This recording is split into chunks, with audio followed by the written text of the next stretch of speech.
De terrorismos a terrorismos. 5. La trama macabra. 1.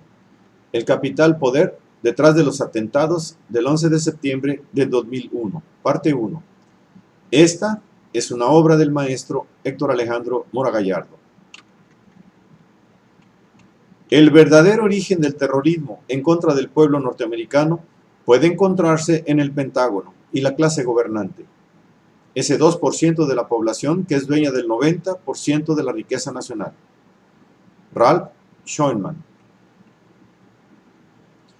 La tradición imperialista de los Estados Unidos perpetúa intervenciones subrepticias, preferentemente en países del tercer mundo, a los cuales tienen bajo su férula, implementándoles el capitalismo imperialista que impone políticas crematísticas favorables a las compañías matrices estadounidenses. La lista de las intromisiones secretas de la Central Intelligence American, la CIA, es muy amplia. La CIA fue procreada por el Estado norteamericano después de terminar la Segunda Guerra Mundial, cuando relevó en la hegemonía occidental a las potencias europeas. Por tanto, la CIA y otras agencias policíaco-militares fueron concebidas para expandir el imperialismo yanqui. A estas alturas de su historia, hay suficientes documentos desclasificados, informes y estudios de exempleados, periodistas e investigadores que revelan algunas de las atrocidades cometidas por la llamada Central de Inteligencia en sus guerras sucias.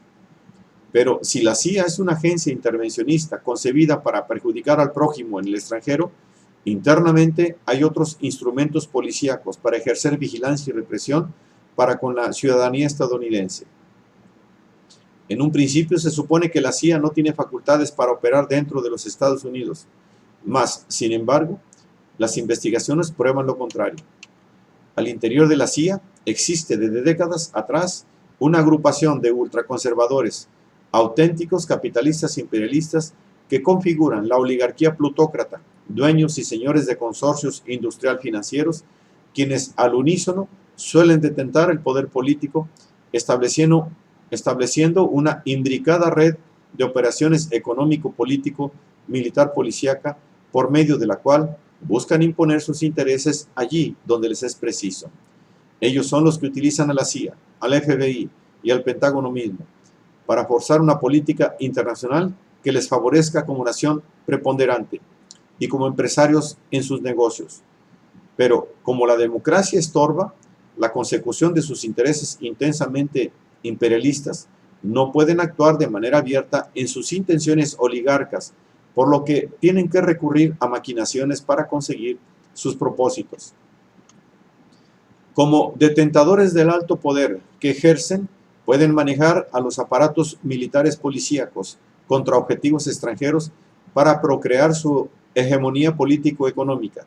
Que nadie ose intervenir con el desarrollo del libre mercado que favorece al capital imperialista de sus holdings, obteniendo el control y la explotación de gran parte de los recursos mundiales, aplicando políticas económicas monetario-financieras centrípetas por intermediación del Fondo Monetario Internacional y del Banco Mundial, las que propician la concentración de capital en niveles nacionales e internacionales, favoreciendo a las poderosas transnacionales y a sus filiales, creando en el mundo entero una casta de capitalistas monopolistas con gran poder financiero productivo.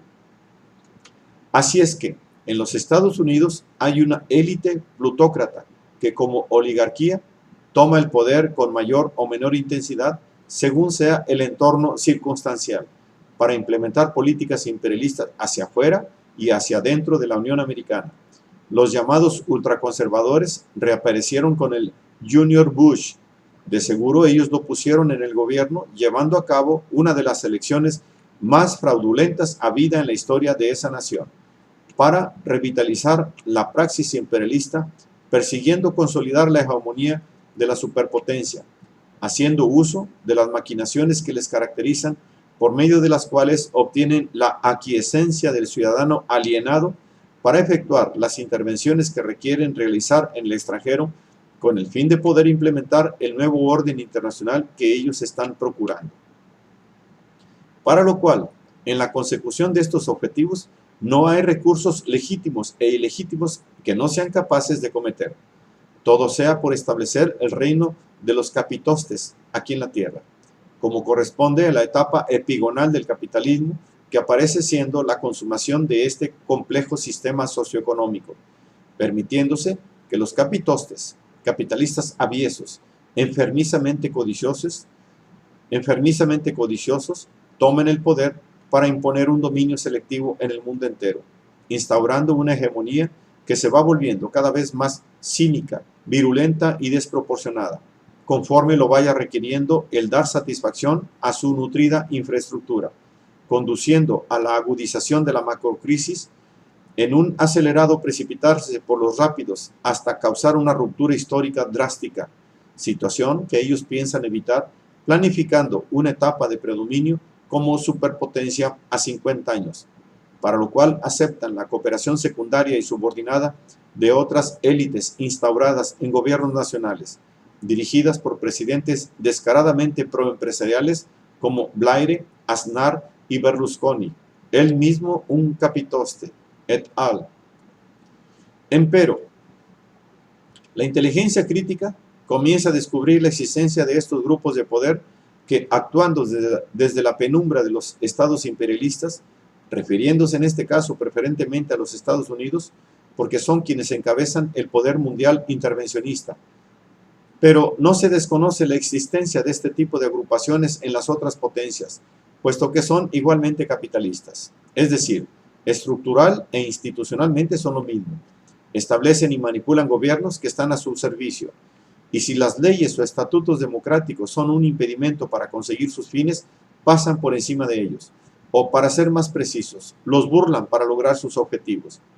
En el caso específico de los Estados Unidos, en donde un grupo de poder ultraimperialista ha venido, por lo menos desde el magnicidio de John F. Kennedy, llevando a efecto fechorías en contra del propio pueblo norteamericano, empleando recursos maquiavélicos para conseguir sus objetivos. Tras la desaparición de la URSS, hemos dicho que el terrorismo pasa a ser el enemigo potencial que justifica y garantiza la permanencia progresiva del militarismo y la industria bélica estadounidense, operando de manera mancomunada con la industria del petróleo en la instauración de un orden internacional a su favor, haciendo guerras y acaparando los recursos energéticos estratégicos. Pero el terrorismo es un enemigo difuso, casi invisible, que no tiene el poder militar para confrontar de manera directa a la monstruosa maquinaria bélica de los yanquis. Por tal motivo, actúa de manera clandestina, pudiendo ser utilizado por grupos de poder que están enquistados en el Estado norteamericano para conseguir fines aviesos.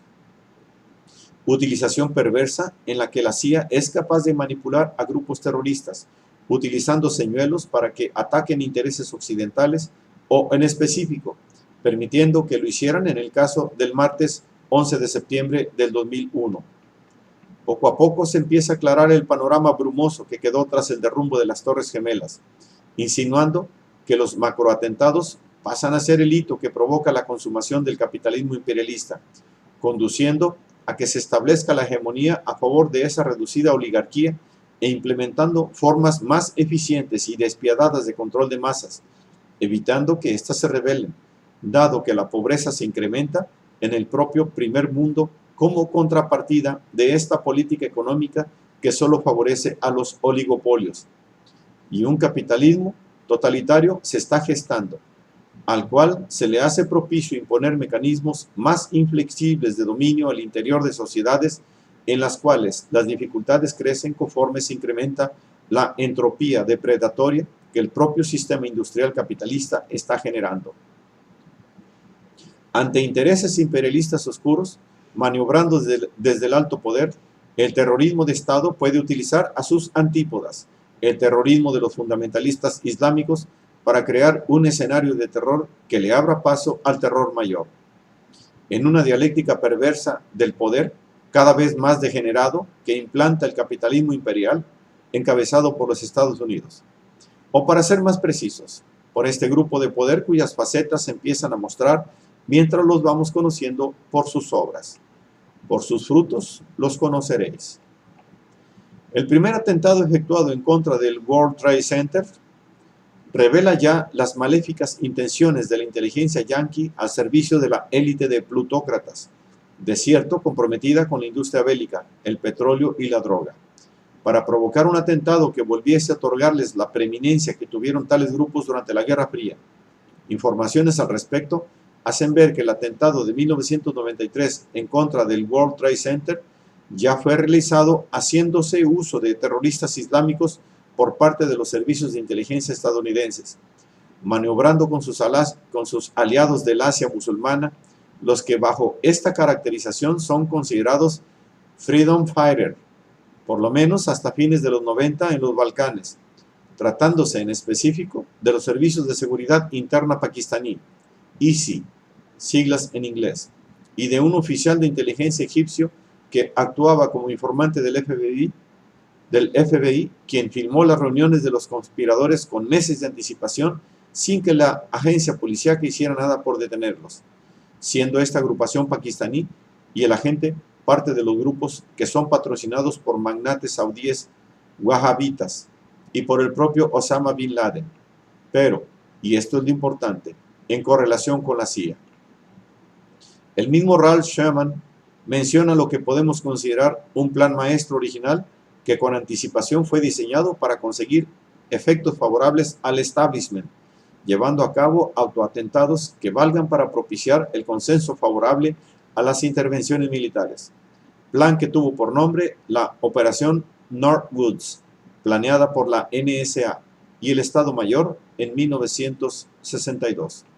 Plan que proponía, entre otras cosas, secuestrar aviones para estrellarlos en ciudades estadounidenses, matando civiles, así como destruir el cohete que llevaba como pasajero al astronauta John Glenn, citado por James Bradford en su libro sobre la NSA, Body of Secrets, páginas 82-91.